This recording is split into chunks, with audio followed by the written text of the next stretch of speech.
일본 산카이 고교의 비밀과 히로시마의 저주. 1944년 2차 대전 당시 모든 면에서 열세였던 일본은 새로운 병기가 필요했다. 일본 정부는 세토나이카이 히로시마만의 거대한 병원을 비밀리에 세워 새로운 병기를 연구했다고 한다. 코로나 부상자, 병에 걸린 사람, 여자나 아이 할 것 없이 무차별로 실험을 강행했다. 산 사람의 배를 가르고 생화학 물질을 투여해 죽이는 실험을 했다고 한다. 생각만 해도 끔찍한 일이었지만 영문도 모르는 사람들은 그 병원에 갇혀 계속해서 실험의 희생양이 되었다. 낮에는 병원, 밤에는 지하실에서 한 명씩 학살하는 실험이 이어졌다. 1945년 연합군의 일본에 대한 총공세가 계속되었다. 8월 6일 사상 최초로 원자폭탄이 히로시마에 투하되었고 히로시마시는 초토화되었다. 20만 명에 이르는 사상자가 발생했다. 이 사건 이후 그 병원은 사라졌지만 그 지하실만은 여전히 존재할 가능성이 컸다. 워낙 땅속 깊숙이 건설되었기 때문이었다. 분명 이것이 가이치와 사건과 연관이 있을 거예요. 세이토가 말을 마치기 무섭게 외쳤다. 가이치와 사건. 1980년대와 1983년 일본 열도를 경악하게 만들었던 사건이었다. 밀실에서 토막 난 채 피범벅이 되어 죽은 학생의 이야기였다. 죽은 학생은 눈알이 빠져 있었고 단순한 살인으로 보기에는 너무나 잔인한 사건이었다. 그렇다면 망령이라도 와서 가이치와를 죽였다는 말이냐? 저도 믿기 힘들지만 분명. 넌 어디서 이런 얘기를 들었지? 가이치와에게 들은 얘기예요. 그 녀석, 그것 때문에 여기까지 전학 온 거였죠. 그것이라니. 좀 더 자세히 말해줄 순 없겠니? 그 녀석을 처음 만난 건 1982년이었습니다. 가이치와는 작년에 새로 전학 온 아이였죠. 그 녀석은 IQ가 무려 140이나 되는 소위 천재라고 불리는 아이였습니다. 히로시마의 명문고를 다니던 녀석이 지방에 있는 학교로 전학 오는 게 좀 이상했어요. 더욱이 우리 학교는 건립한 지 15년밖에 안 된 학교였거든요. 전학을 오면서 저와 친해졌고 시간이 지나면서 우리는 둘도 없는 친구 사이가 되었죠. 가이치와는 가끔씩 학교에 대한 질문을 했습니다. 세이토, 이 학교가 15년 전에 만들어졌다고 했는데 그전에는 어떤 건물이 있었던 거야? 나도 자세히는 모르겠지만 무슨 병원이 있었다고 하던데. 병원이라. 점점 흥미로운 걸. 그 녀석은 이렇게 의문을 남기고 말을 끊는 스타일이었습니다. 어느 날 학교를 꼬박꼬박 다니던 그 녀석이 갑자기 학교에 나오지 않았습니다. 친구로서 연락을 취해봤지만 연락도 통하지 않았어요. 그렇게 한 해가 흘러 1983년 여름이 되었습니다. 그때 가이치와 녀석에게서 전화가 왔습니다. 평소와는 다르게 침착하고 작은 목소리로 큰 길가에 있는 나무 아래에서 보자고 했어요. 오랜만에 전화를 받아 기뻤지만 그 녀석의 목소리는 전혀 그렇지 않았습니다. 세이토, 날 살려줘. 6개월 만에 처음 들은 첫 마디가 그거였습니다. 나는 무슨 말을 해야 할지 몰랐습니다. 그리고 가이치와에게 물었습니다. 무슨 일이야? 가이치와, 그동안 어디서 뭘 하고 있었길래? 그 녀석은 넋이 나간 얼굴로 저를 바라보며 말했습니다. 여기 오지 말았어야 했어. 저주야. 나는 어떻게 해야 할지 몰랐습니다. 일단 흥분한 가이치와를 진정시키며 이야기를 들어보았습니다. 내 말 잘 들어, 세이토. 나는 가이치와의 말에 귀를 기울였습니다.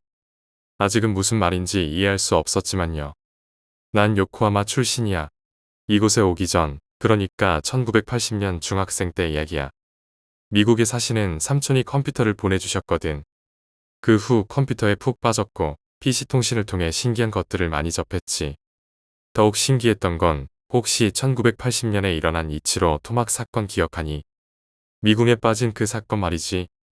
그래, 난 그 사건이 일어나기 전에 PC통신에서 신기한 글을 하나 발견했어. 대부분 글은 공개 글인데 그 글만 유일하게 비공개 글이었지.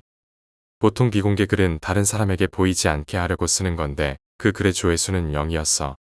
그냥 지나칠 수도 있었을 텐데.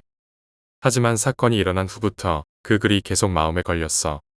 항상 PC통신에 접속할 때마다 그 글의 조회수가 0이었거든. 그렇다면 이 글은 누군가에게 직접적인 암호를 준 것이 아니라 누군가가 이 글의 암호를 풀어달라는 소리였어. 그래서 암호를 풀었어? 그 글의 제목이 세토나이카이 열리지 않는 문이었어. 세토나이카이라면 지금의 히로시마현이잖아. 난 2차 대전 당시 가장 비극적인 도시였던 히로시마에 관한 키워드를 하나씩 넣어봤어. 3일 동안 열중해서 결국 우연의 일치였을까? 그 키워드는 나와 연관이 있었어. 그리고 그 글이 열리고 말았지. 키워드가 뭐였는데?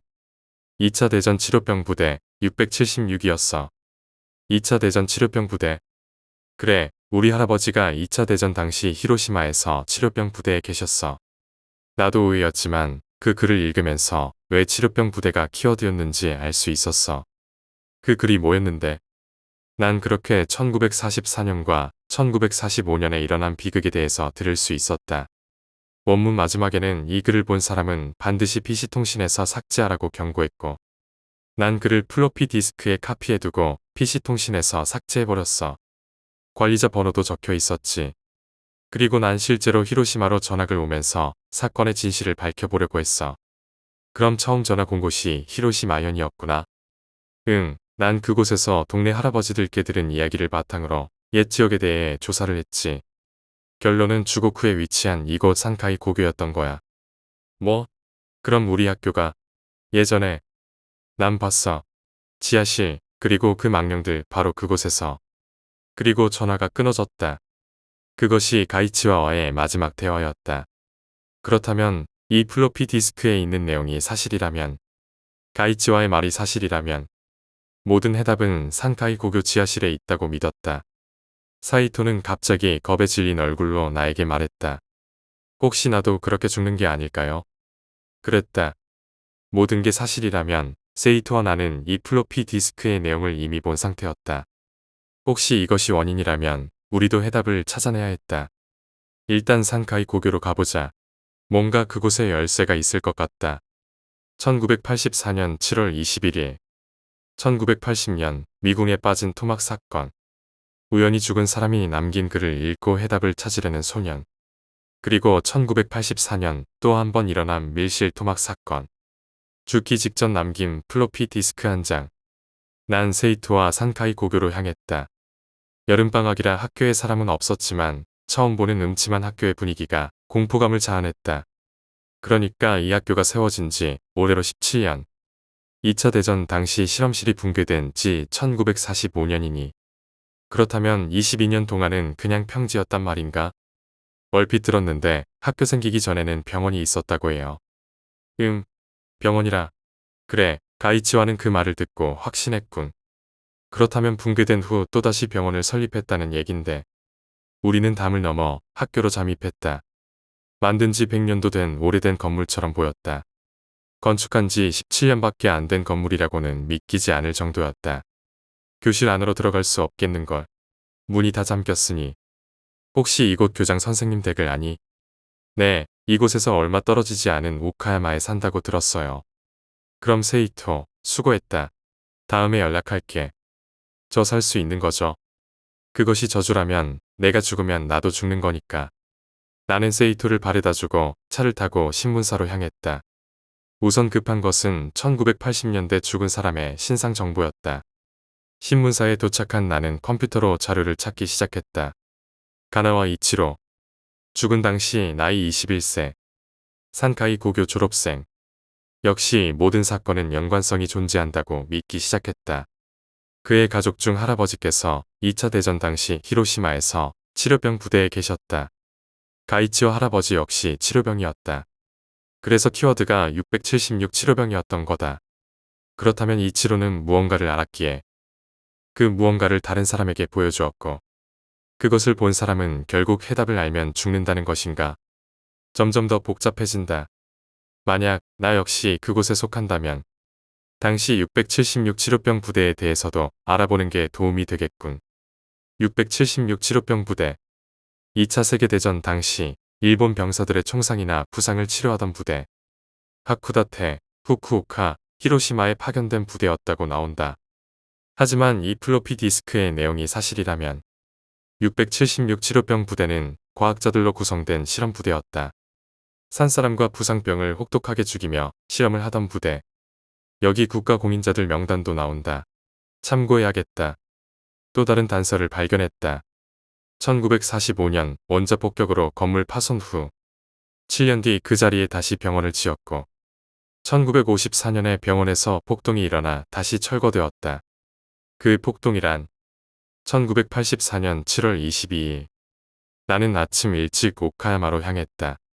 산카이 고교 교장의 주소를 찾아갔다. 처음 교장의 얼굴을 보았을 때 신문기자인 나를 경계하는 것이 느껴졌다. 1980년대와 1983년대 두 차례에 걸쳐 이곳 학생들이 의문의 살인사건을 당했으니 언론이 신문이 날 만도했다. 나는 교장에게 물어볼 몇 가지가 있다며 인터뷰를 청했고 그는 꺼리는 얼굴로 승낙했다. 그의 얼굴을 보니 70세는 넘은 듯 보였다.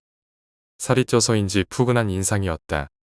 교장 선생님, 몇 가지만 물어보겠습니다. 그래, 무슨 일이요? 먼저, 산카이 고교. 이곳이 생기기 전에 병원이 있었다고 들었습니다. 교장은 순간 당황했다. 이전 기자들은 살인사건에만 중점을 두고 인터뷰를 했지만 나는 다른 무언가를 밝히기 위함이었다. 교장의 얼굴에서 무언가를 감추고 있다는 느낌이 들었다. 그렇기에 나는 그의 말에 더욱 귀를 기울였다. 그렇소, 병원이었소. 그렇다면 새로 학교를 건립할 당시 그 건물은 모두 부수고 새로 지은 것인가요? 당신 무슨 소리를 듣고 싶은 거요? 그런 소리 하려면 당장 나가시오. 교장 선생님, 당신 뭔가 알고 있군요. 나는 그의 당황한 얼굴을 짚으며 노려보았다. 교장 선생님, 부상병 676 부대를 아실 겁니다. 치료를 위장한 생체 실험 연구자들. 이곳 히로시마뿐만 아니라 하쿠다테와 후쿠오카를 비롯해 여러 지역에서 인류 말살을 위한 병기를 연구했다고 들었는데 그만, 나랑 무슨 상관이요. 난 이 학교의 교장일 뿐이요. 그런 사실은 모르오. 교장, 당신에 대해 조사해봤습니다. 국가공인자로 발탁되셨더군요. 당시 히로시마 인체 실험 연구자, 부상병 676 부대의 일원. 이래도 발뺌하실 겁니까? 모른다고. 당신의 동료였던 가나와 사이시로. 그도 당신과 같은 676 부대의 일원이었고 1975년 발작 증상으로 사망했습니다. 그러나 그는 그 사실을 손자인 가나와 이치로에게 말하고 죽었습니다. 가나와 이치로 역시 그 사실을 발설한 후 사망했고 가이치와도 결국 엮여 죽었습니다. 이제 모든 것이 밝혀졌으니 말해보세요. 사이시로가 결국은 1944년 2차 대전이 한창일 때였지. 우리 화학과학자들은 도쿄에서 무기화학 연구에 힘을 쏟고 있었다네. 어느 날 천황의 명령으로 우리 과학자들은 치료병으로 위장해 자네가 말했던 대로 히로시마를 비롯해 하쿠다테, 후쿠오카에 파견되었다네. 그리고 인체 실험이 행해졌지. 우리 명령이었기에 어쩔 수 없었네. 물론 산 사람을 실험 대상으로 삼는다는 건 반인류적 행위지만 그땐 어쩔 수가 없었네. 일명 마루타라고 불렸지. 그들은 영문도 모른 채 실험대 위에 누워야 했네. 우린 그렇게 실험을 강행했어. 물론 이런 사실들은 1급 기밀에 속했지. 밖에서는 전혀 눈치채지 못했어. 이곳의 겉모습은 대형 병원이었으니까. 1984년 7월 23일. 나는 교장을 통해 많은 것을 알아냈다. 일단 정리해보았다. 가나와 사이시로. 그는 죽기 전에 이런 사실을 세상에 알리겠다고 손자인 가나와 이치로에게 말했을 것이다. 가나와 이치로는 676 부대를 암호로 걸고 관련된 사람에게만 알리려고 했던 것이다. 여기서 의문이 생긴다. 가나와 이치로는 왜 이걸 다른 사람에게 유포하려 했을까? 그리고 이 글을 유포한 후 그는 처참하게 사망했다. 이 글을 본 사람은 가이치와 그는 그를 플로피 디스크에 복사해 사건을 파헤쳤고 몇 달간 자취를 감춘 뒤 나타나 세이토에게 비밀의 일부분을 알려주었다. 그리고 다음 날 형체를 알아볼 수 없을 정도로 끔찍한 살인을 당했다. 그렇다면 관련된 사람만 죽는 것인가? 내 추측이 맞다면 676 부대 관련자들은 저주를 받고 있는 것이다. 하지만 교장은 아직 생존해 있지 않은가? 이것이 또 다른 의문을 낳는다. 혹시 비밀을 유출하지 않았기 때문인가? 그렇다면 나에게 말해버렸으니 나는 차를 타고 다시 오카야마로 향했다. 교장 집에 도착했을 때 출입금지 문구와 함께 경찰들이 배치되어 있었다. 역시 사망한 것인가? 경찰관에게 사망 원인을 물어보았다. 독극물로 인한 자살이라고 했다. 뭐 때문에 자살한 것인가? 어쨌든 그가 죽었다. 정보 누설로 인한 것인가? 아니면 불안과 공포로 인한 자살인가? 내 머릿속은 또 한 번 복잡해졌다. 그렇다면 나와 세이토는 왜 죽지 않는 것인가? 676부대와 관련이 없어서인가? 갑자기 세이토와 가이치와의 대화 내용이 떠올랐다. 가이치와의 마지막 대사. 난 봤어. 그곳에서 지하실 망령들을. 혹시 모든 것은 결국 학교인가? 나는 차를 돌려 다시 주곡구로 향했다. 산카이 고교에 도착했을 무렵 어둠은 짙게 깔려 밤이 되었다. 꽤 무서운걸. 나는 학교담을 다시 한번 넘어서 경비실로 향했다. 문을 따고 들어가 교실 열쇠와 후레쉬를 가지고 나왔다. 정문을 열쇠로 열고 학교 안으로 들어갔다. 역시 이곳은 예전의 병원 구조를 그대로 사용한 듯했다. 나는 후레쉬에 의지한 채 교실을 헤집고 다녔다.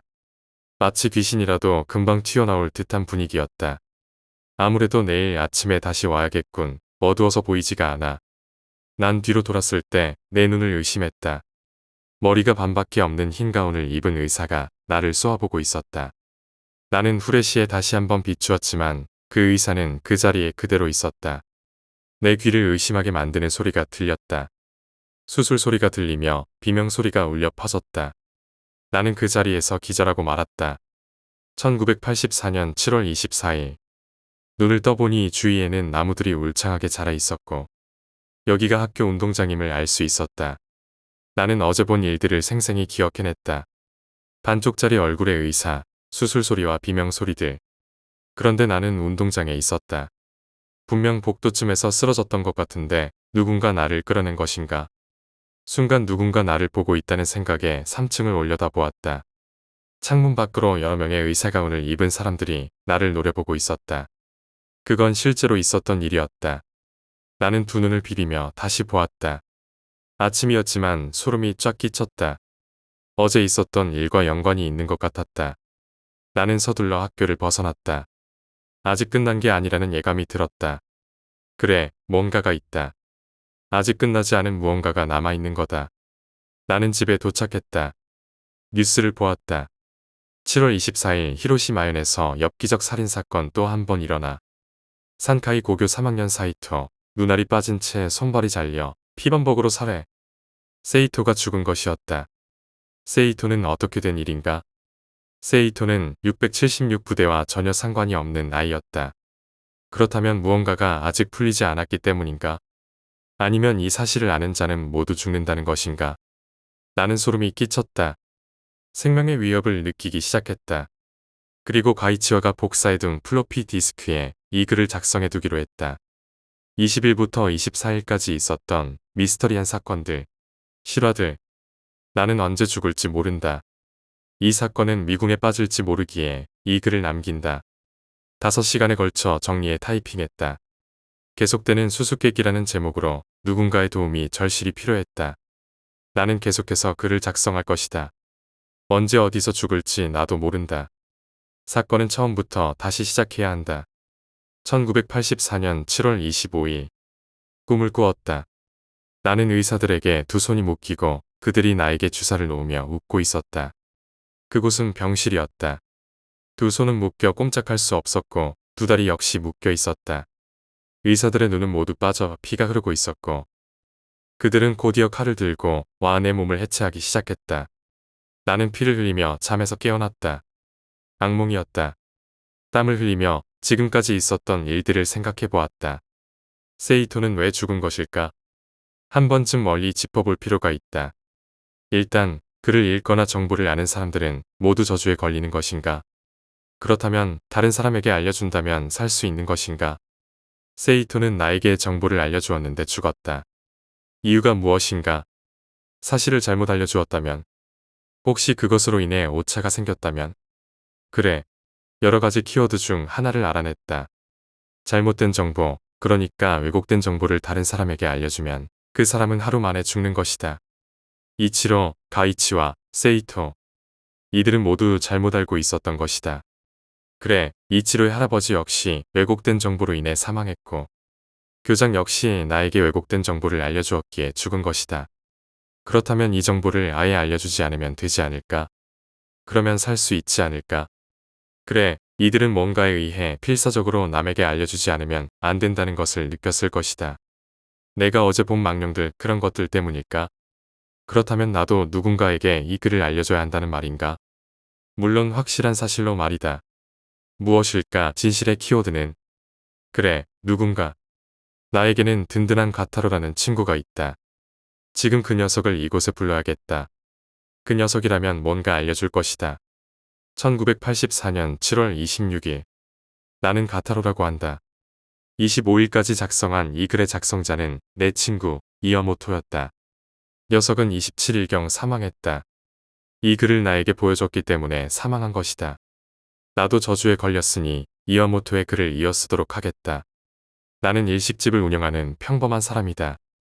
25일 저녁 이어모토에게서 급하게 히로시마로 와달라는 전화가 걸려왔다. 웬만하면 혼자 해결하는 녀석이 무슨 일인지 싶어 나는 오사카를 떠나 히로시마로 향했다. 이와모토가 묵고 있는 호텔로 도착했을 때 그는 마치 10년 만에 친구를 만나는 듯 나를 반겼다. 이와모토, 무슨 일이야? 무슨 일이 생긴 거냐? 가타로, 내 말 잘 들어. 난 지금 저주에 걸렸어. 그것도 아주 끔찍한 저주에 말이야. 무슨 소리 하는 거냐? 가타로, 이 저주로 인해 5명이 사망했어. 그중 3명은 끔찍한 의문의 살인을 당했고 2명은 자살로 죽었어. 아직도 무슨 말인지 잘 모르겠군. 가타로, 내가 자네에게 이 이야기를 하면 나도 하루 안에 죽을 거야. 알겠는가? 지금부터 하는 말, 보는 글들은 절대 흘리지 말고 잘 새겨두게. 자네밖에 없어. 이걸 해결할 사람은. 알았다고, 말해봐. 나는 이와모토가 그동안 작성한 글을 읽었다. 놀랄 수밖에 없었다. 한편으로는 두려움이 밀려왔지만 친구를 지켜야 한다는 생각이 들었다. 봤지? 이건 모두 사실이야. 난 지금부터 24시간 이내에 죽을 거야. 진실을 밝혀야 해. 그럼 빨리 떠나자. 학교로 가보자. 우리는 산카이 고교로 향했다. 그래서 읽은 내용이 사실이라면 나는 엄청난 일에 휘말리고 만 것이었다. 차 안에서 이와모토의 글을 곰곰이 생각하다가 해결점 하나를 발견했다. 이봐, 이와모토. 만약 1944년 실험실이 사실이라면 1945년 원자폭격으로 건물 외부는 박살이 났을 거야. 그럼 마루타 실험실인 지하실만 남았겠지? 그래, 그랬겠지. 그래서 지하실을 찾으러 가는 거잖아. 아니, 지하실은 없어. 그곳은 이미 사라졌을걸. 뭐야? 무슨 말이야, 가타로. 생각해봐. 원자폭격으로 건물 외부뿐만 아니라 주위 지형도 초토화되었을 거야. 그러니까 내가 생각한 건 건물만의 폭격에 대한 전제고 실제로는 지형까지 완전히 바뀌어 버렸을 거야. 그러니까 지금의 지하실은 그래, 바로 학교 건물 그 자체가 지하실인 거야. 전쟁 후 지형이 바뀌었고 그 지하실 위에 학교 건물을 새로 지은 거지. 그럼 우리는 학교에서 뭘 찾아야 진실을 알 수 있는 건가? 그런데 그 진실을 어떻게 알려야 하지? 누구한테? 일단 진실부터 찾아보자고, 이와모토. 우리는 학교에 도착했다. 열쇠로 정문을 열고 학교 내부를 꼼꼼히 살폈다. 이와모토, 뭐 짚히는 게 없어? 그래, 예전에 3층에서 망령들을 본 것 같아. 빨리 가보자. 이제 시간이 없어. 우리는 3층으로 향했다. 그리고 거기서 비명을 지를 수밖에 없었다. 우리는 마치 몇십 년 전의 상황을 재현하듯 눈앞에 펼쳐진 광경을 목격했다. 눈앞에는 의사들이 있었다. 그들은 살아있는 사람들을 붙잡아 묶고 감옥 같은 곳에서는 마루타들이 울부짖고 있었다. 의사들은 마루타의 배를 가르기 시작하며 비명소리가 울려 퍼졌다. 마루타들은 철장을 부수고 의사들을 덮쳤다. 그들은 의사들의 눈알을 뽑고 의사들을 묶어 고문하기 시작했다. 의사들은 비명을 지르며 살려달라고 애원했다. 그리고 마루타들은 이내 우리를 쳐다보기 시작했다. 젠장, 이와모토, 이제 어떻게 해야 하지? 진실은 풀리지 않았는가? 그럼 도망가야지. 빨리 가자고. 마루타들이 우리를 따라오자 우리는 전력을 다해 학교를 빠져나갔다. 3층 건물이 무너져 한쪽으로 찌그러졌다. 우리는 젖은 땀을 닦으며 안도의 한숨을 내쉬었다. 1984년 7월 27일. 이제 진실이 풀린 건가? 그래, 진실을 다시 정리해보자면 1944년 반인류적으로 실행되던 마루타 실험은 원자폭격으로 인해 사라졌다. 그리고 그 자리에 다시 병원이 세워졌고 병원은 밤마다 죄 없는 사람들의 비명으로 가득 찼던 거지. 그랬군. 망령들은 자신들의 진실을 널리 알리기 위해 꿈속에서 우리에게 알린 거야. 그럼 이제 이 글을 누군가에게 보여줘야 한다는 말인가? 난 자네에게 이미 보여줬으니 살 수 있는 거겠지. 하지만 그러면 이 이야기는 끝없이 반복될 텐데. 그렇군. 이건 마치 끝이 없는 저주의 고리 같군. 죄 없는 사람들의 원한이 저주로 만들어진 거야. 그 진실을 왜곡해서 누설하면 그들에게 당했던 만큼 되돌려받는 거지. 그럼 가타로 수고했다. 잠을 못 자서 피곤하군. 나중에 내가 오사카로 가서 연락할게. 이와모토, 내 걱정은 알게나. 몸조심 잘하게. 이 플로피 디스크 복사 좀 해가도 될까? 나도 진실을 알려야 하니까. 그러게, 거기 있어. 난 이제 잘게. 이와모토를 마지막으로 본 것은 그의 집이었다. 내가 오사카에 도착했을 때 이미 이와모토는 사람이 아니었다. 역시나 다를까 무참하게 죽어 있었다. 왜? 무엇 때문인가? 진실은 풀렸다고 생각했는데. 아니, 아직 풀리지 않은 걸까? 왜지? 왜 이와모토는 죽었을까? 진실이 풀렸다는 가정하에 뭔가 착오가 생긴 것일까? 무엇이 더 모자란단 말인가? 나는 플로피 디스크에 적힌 이와모토의 글을 다시 한번 유심히 살펴보았다. 그래, 이거야. 수수께끼는 풀렸어. 모두 복사를 한 번씩 한 거야. 그래, 복사. 남에게 보여주면 그건 복사가 되는 거야. 이와모토는 나에게 직접적으로 말하지 않았고 그의 복사본을 내가 본 거야. 입으로 말해도 봐도 들어도 모두 복사가 된다는 말이다. 그렇다면 이걸 여러 차례 복사한다면 그럼 나는 살 수 있는 건가? 그럼 이 글을 어디에 퍼뜨려야 하지? 사람들에게 퍼뜨릴 수 있는 곳. 처음부터 모든 것이 시작된 건 PC통신이었어. 나는 마침내 해답을 찾았다. PC통신을 통해 이 글을 퍼뜨리면 진실은 널리 알려지고 나도 이 저주에서 벗어날 수 있을 거라고 믿었다. 플로피 디스크에 담긴 이와모토의 글과 내가 알게 된 진실들을 정리해 계속되는 수수께끼라는 제목으로 PC통신에 올리기로 했다. 그러나 곧바로 두려움이 몰려왔다. 이 글을 올리면 또 다른 누군가가 이 저주에 걸리게 되는 것 아닌가? 그렇다면 내가 저주를 퍼뜨리는 주범이 되는 게 아닐까? 하지만 다른 선택지는 없었다. 나 또한 이 저주에서 벗어나기 위해선 진실을 알리는 수밖에 없었다. 나는 떨리는 손으로 플로피 디스크의 내용을 타이핑해 올리기 시작했다. 1984년 7월 28일. 나는 산 것이다. 글을 올린 후 며칠이 지났지만 아직도 아무 일도 일어나지 않았다. 내가 살아있다는 건 이 저주에서 벗어났다는 뜻일까? 아니면 내가 복사해 퍼뜨린 진실이 이제 다른 누군가에게로 옮겨갔다는 뜻일까? 나는 혼란스러운 마음으로 다시 한번 PC통신에 접속했다. 그리고 게시판을 확인했다. 놀랍게도 내 글을 읽은 사람들이 있었다. 몇몇 사람은 믿기 어렵다는 반응을 보였고 어떤 사람들은 장난 같다는 댓글을 달았다. 하지만 몇몇 사람들은 내가 올린 글에 무언가 숨겨져 있다고 느꼈는지 더 많은 정보를 찾고 싶어하는 듯했다. 나는 그들을 걱정했다. 그들이 이 글을 읽고 저주에 걸리게 된다면 그 역시 나의 책임이 될 테니까. 하지만 이제는 되돌릴 수 없다. 진실은 퍼져나갔고 이 저주는 이제 다른 누군가의 몫이 되었다. 나는 그날 밤 침대에 누워 잠을 청했다. 꿈속에서 나는 다시 그 병원에 있었다. 의사들은 나를 바라보고 있었고 그들의 눈은 피로 물들어 있었다. 그들은 나를 향해 천천히 다가오며 손에 쥔 메스를 번뜩였다. 나는 꿈속에서 그들의 소나기에서 벗어나려 했지만 몸은 마치 돌처럼 무거워 움직일 수 없었다. 그리고 그들이 내 앞에 다다랐을 때 나는 비명을 지르며 깨어났다. 숨이 가쁘게 몰아쉬었다. 다시금 그들의 저주가 나를 향해 다가오는 듯한 공포가 밀려왔다. 1984년 7월 29일. 아침이 밝았다. 나는 거울 속에 내 얼굴을 바라보았다. 피곤한 기색이 역력했다. 하지만 나는 아직 살아 있었다. 나에게 주어진 시간이 더 있을지도 몰랐다. 그러나 이 글을 읽은 사람들 중 누군가가 이 저주를 피하지 못했다면 나는 다시금 그 저주의 고리를 이어갈 수밖에 없을 것이다. 나는 결심했다. 더 이상 도망치지 않기로.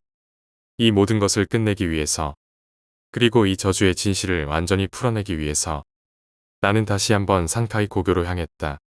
그곳에서 모든 것이 시작되었고 그곳에서 모든 것을 끝내야 했다. 이 저주가 영원히 계속되지 않도록